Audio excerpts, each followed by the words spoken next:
Tried to do this several times and I'm just getting increasingly frustrated. So, man.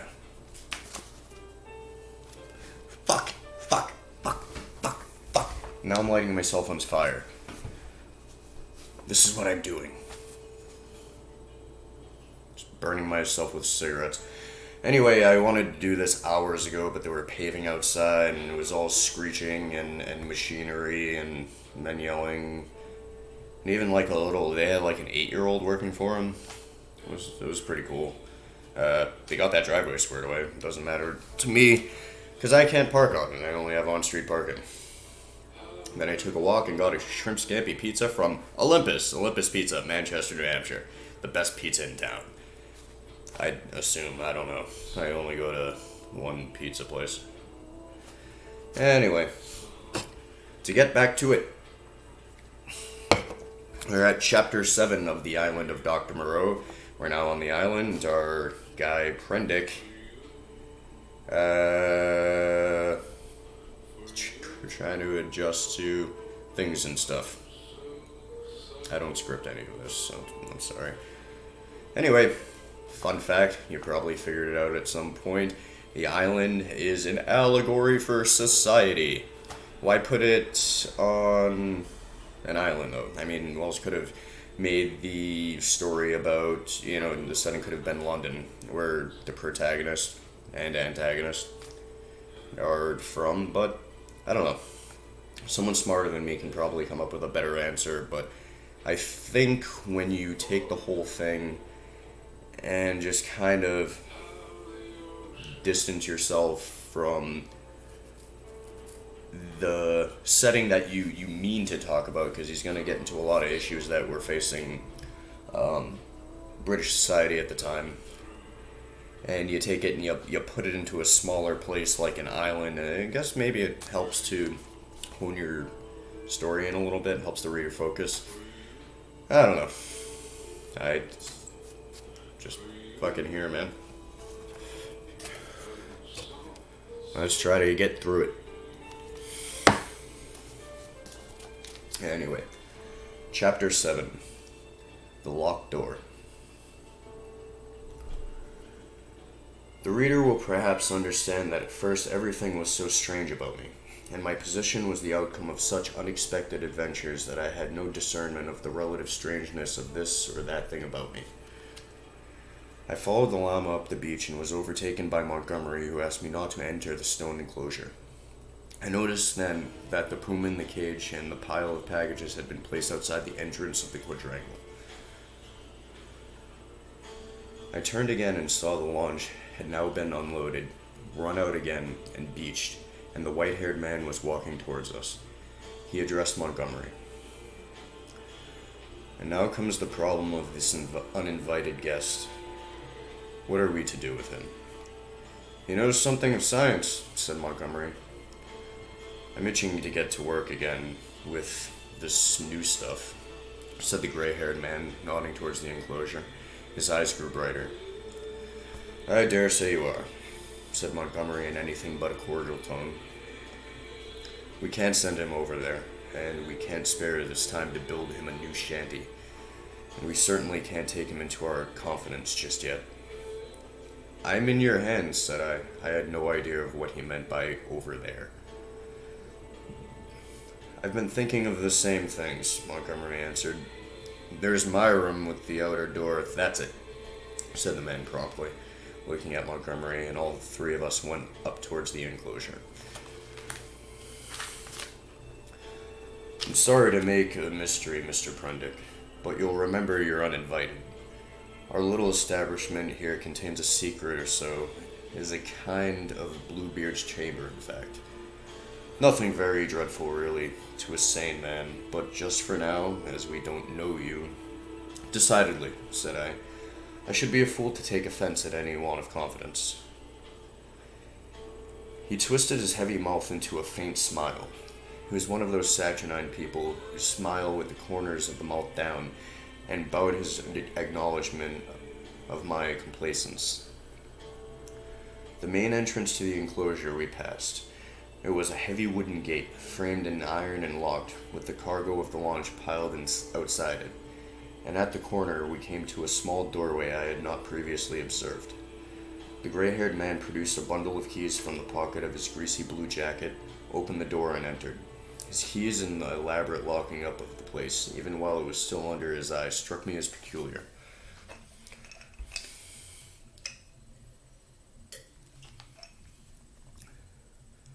I followed him and found myself in a small apartment, plainly but not uncomfortably furnished, and with its inner door, which was slightly ajar, opening into a paved courtyard. The inner door in Montgomery at once closed. A hammock... You're tracking the sandwich you just ordered as it travels. Damn it. Commercials. Wait.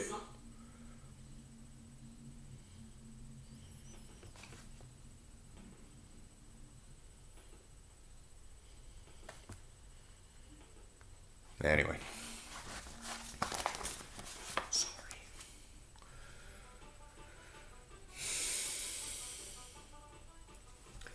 A hammock was slung across the darker corner of the room, and a small unglazed window, defended by an iron bar, looked out towards the sea.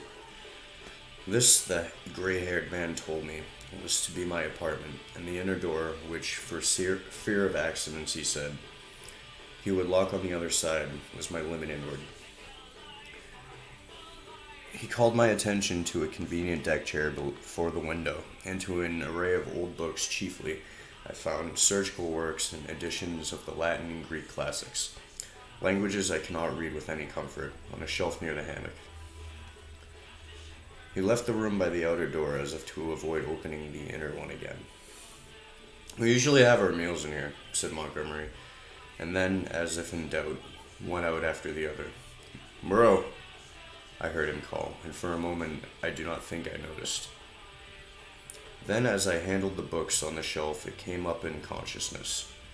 Where had I heard the name Moreau before?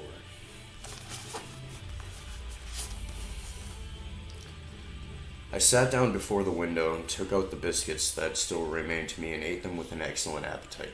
Moreau. Through the window I saw one of the unaccountable men in white lugging a packing case along the beach. Presently the window frame hid him. Then I heard a key inserted and turned in the lock behind me. After a little while I heard, through the locked door, the noise of the stage hounds, which had now been brought up from the beach. They were not barking, but sniffing and growling in curious fashion. I could hear the rapid patter of their feet and Montgomery's voice soothing them. I was very much impressed by the elaborate secrecy of these two men regarding the contents of the place, and for some time I was thinking of that, and of the uncomfortable familiarity of the name Moreau. But so odd is the human memory that I could not recall that well-known name in its proper connection. From that my thoughts went to the indefinable queerness of the deformed and white-swathed man on the beach.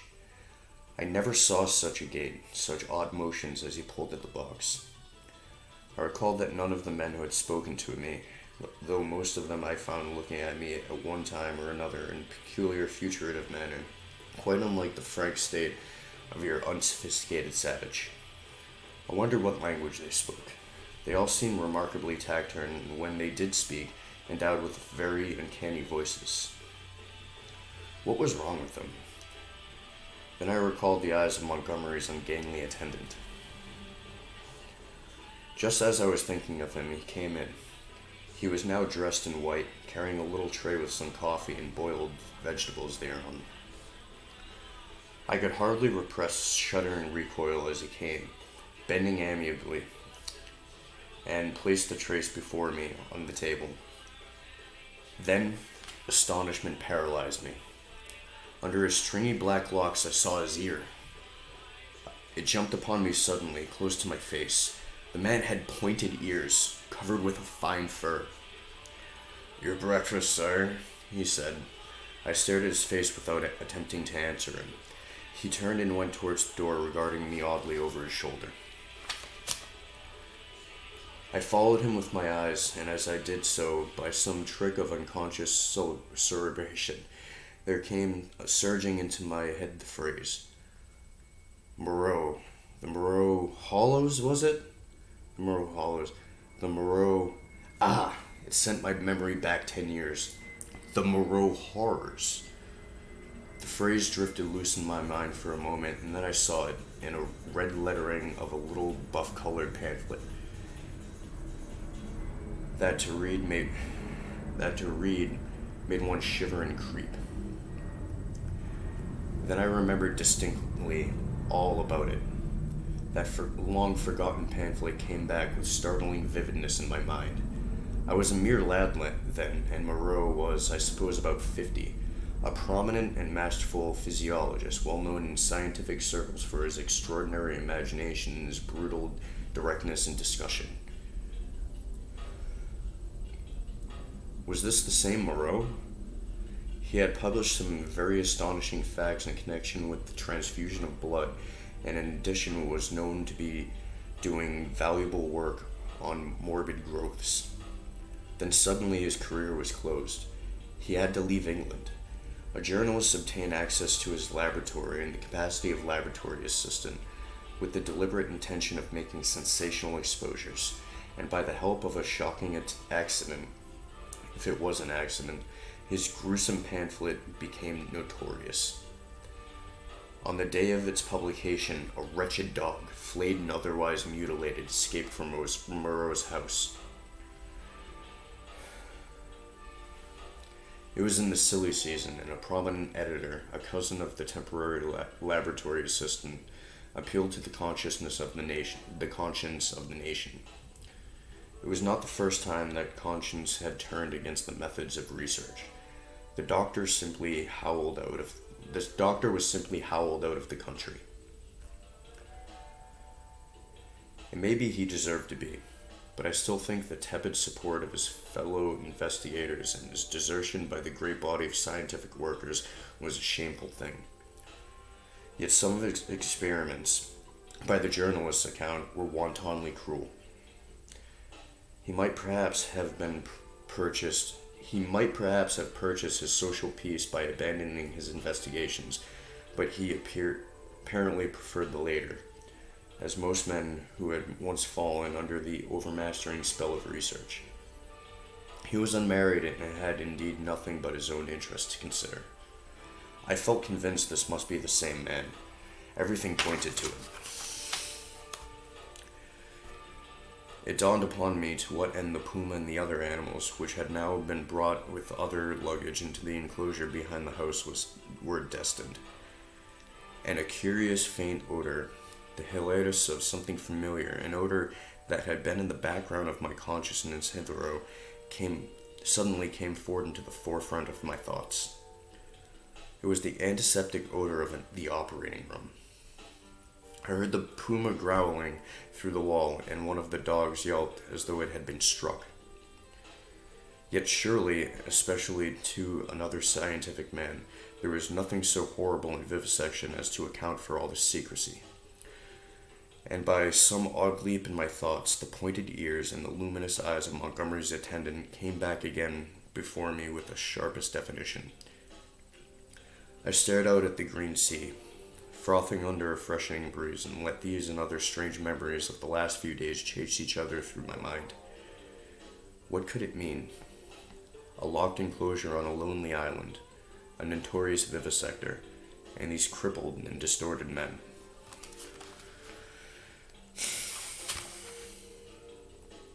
It's a little bit hard today. I'm a bit congested. So, a lot more pausing for breath. Anyway. Keep on keeping on, I guess, with the sounds of... What am I listening to? Tom Fenner? No. Or Steve Jansen. One of the two.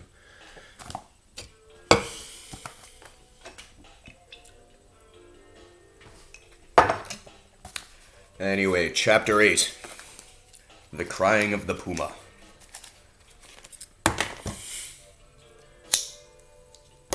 That poor puma.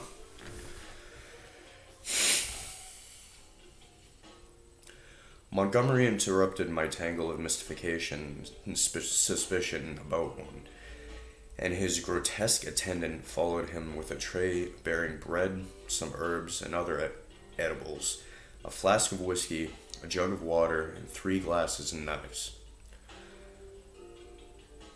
I glanced askance at the strange creature and found him watching me with his queer, restless eyes.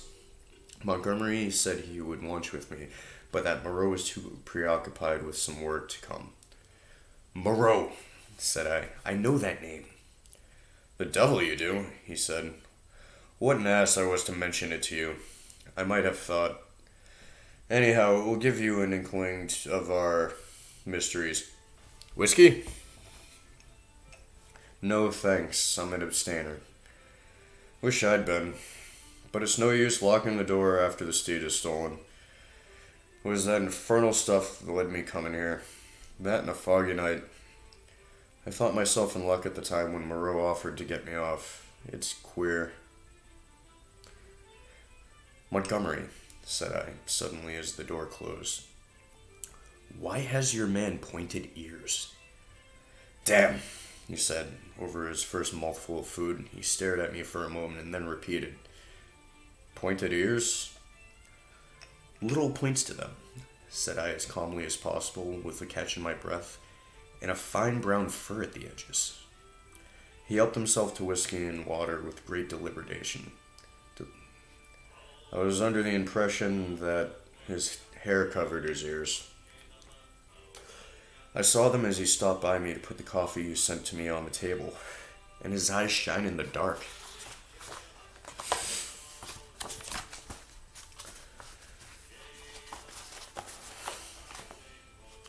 By this time, Montgomery had recovered from the surprise of my question. "I always thought," he said deliberately with a certain accentuation of his favoring of lisp, "that there was something the matter with his ears, from the way he covered them. What were they like?" I was persuaded from his manner that his ignorance was a pretense, so I could hardly tell the man I thought him a liar. "Pointed," said I. "Rather small and furry, distinctly furry. But the whole man is one of the strangest beings I ever set eyes on." A sharp, hoarse cry of animal pain came from the enclosure behind us. Its depth and volume testified to the puma. I saw Montgomery wince. "Yes," he said. "Where did you pick the creature up?" San Francisco. He's an ugly brute, I admit. Half-witted, you know. Can't remember where he came from, but I'm used to him, you know. We both are. How does he strike you?" "He's unnatural," I said. "There's something about him. Don't think me fanciful, but it gives me a nasty little sensation, a tightening of my muscles when he comes near. It's a touch of the diabolical, in fact." Montgomery had stopped eating while I told him this. "Rum. I can't see it." He resumed his meal. "I had no idea of it," he said, and masticated. "The crew of the schooner must have felt it the same. Made a dead set at the poor devil. You saw the captain." Suddenly the puma howled again, this time more painfully. Montgomery swore under his breath. I had half a mind to attack him about the men on the beach. Then the poor brute within gave vent to a series of short, sharp screams. "Your men on the beach," said I. "What race are they?" "Excellent fellows, aren't they?" he said absent-mindedly, knitting his brows as the animal yelled. I said no more. There was another outcry worse than the former. He looked at me with his dull gray eyes, and then took some more whiskey. He tried to draw me into a discussion about alcohol, professing to have saved my life with it. He seemed anxious to lay stress on the fact that I owed my life to him. I answered him distractedly. Presently, our meals came to an end. The misshapen monster with the pointed ears cleared away, and Montgomery left me alone in his room again. All the time he was in a state of ill-concealed irritation at the noise of the vivisected puma. He spoke of his odd want of nerve, and left me in the obvious application. I found myself that the cries were singularly irritating, and they grew in depth and intensity as the afternoon wore on. They were painful at first, and their constant resurgence at last altogether upset my balance. I flung aside a crib of Horace I had been reading and began to clench my fists, to bite my lips and pace the room. Presently I got to stopping my ears with my fingers. The emotional appeal of these yells grew upon me steadily, grew at last to such an exquisite expression of suffering that I could stand it no longer in that confined room. I stepped out of the door into the slumberous heat of the late afternoon and walked past the main entrance. Locked again, I noticed, turning the corner of the wall. The crying sounded even louder outdoors. It was as if all the pain in the world had found a voice. Yet had I known such pain was in the next room, and had it been done, I believe, I have thought since I could have stood it well enough. It is when suffering finds a voice and sets our nerves quivering that this pity comes troubling us. But in spite of the brilliant sunlight and the green fans of the trees waving in the soothing sea breeze, the world was a confusion, blurred with drifting black and red phantasms, until I was out of earshot of the house and in the stone wall. Complete unrelated note, I got a strong sense of deja vu on the last paragraph. I don't know. Maybe I'm doing this in an alternate reality, or I've done this before. I don't know. So, that is it for now. And when we kind of get more into what exactly is going on in the story, it'll be a lot more fun, and because we'll get into kind of the themes of the story. And one of the big themes that is going to be coming around is the theme of vivisection.